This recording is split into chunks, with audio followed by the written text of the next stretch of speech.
Fight করে আজকের এই ফাইনালে উঠছে।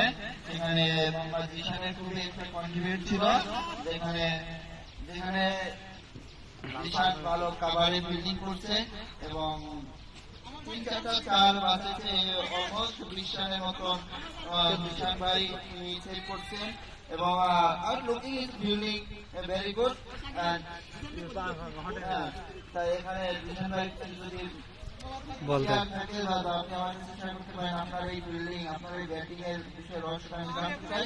আর এখানে আপনি কিভাবে ভালো পান দর্শক জানতে চাই, হ্যাঁ আপনার কিভাবে এত ক্যারিয়ার আমি এই সম্পর্কে জানতে চাই এবং দর্শকরাও জানতে চাই। একটা খেলার মূল আকর্ষণ হলো অধিনায়ক, ঠিক আছে? অধিনায়ক আমাদের ভরপুর করতেছে, তাই আমরা অনেক উৎসাহিত ছিলাম। ভালো খেলছি আমরা কালকে। আজকে আশা করি আজকে ব্যাটিং পিচ আছে, বাট আমরা একটা ভালো একটা পারফরমেন্স দেখাতে পারবো। আপনাদের আজকে কিরকম টার্গেট, প্রথমে বোলিং না ফিল্ডিং? পিচ তো ভালোই দেখা যাচ্ছে, আবহাওয়া খুব ভালো,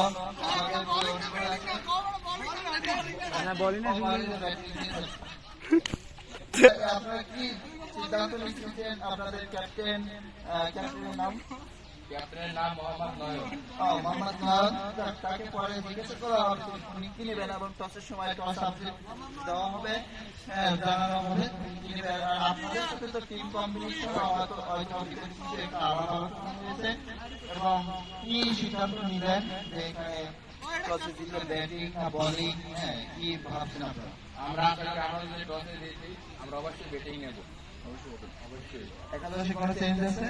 না একজন আছে, রাকিব ভাই কালকে ছিল না, আজকে সংশোধন করছে। আউট সেটা ক্যাপ্টেন ডিসাইড করবে। ইন রাকিব ভাই। What a playing 11, 9 players. All players নেই। No, 9জন প্লেয়ারই তো আছে নাকি? Yes. Captain, vice captain. Thank you so much Mohammad Jishanur Rahman. Thank you.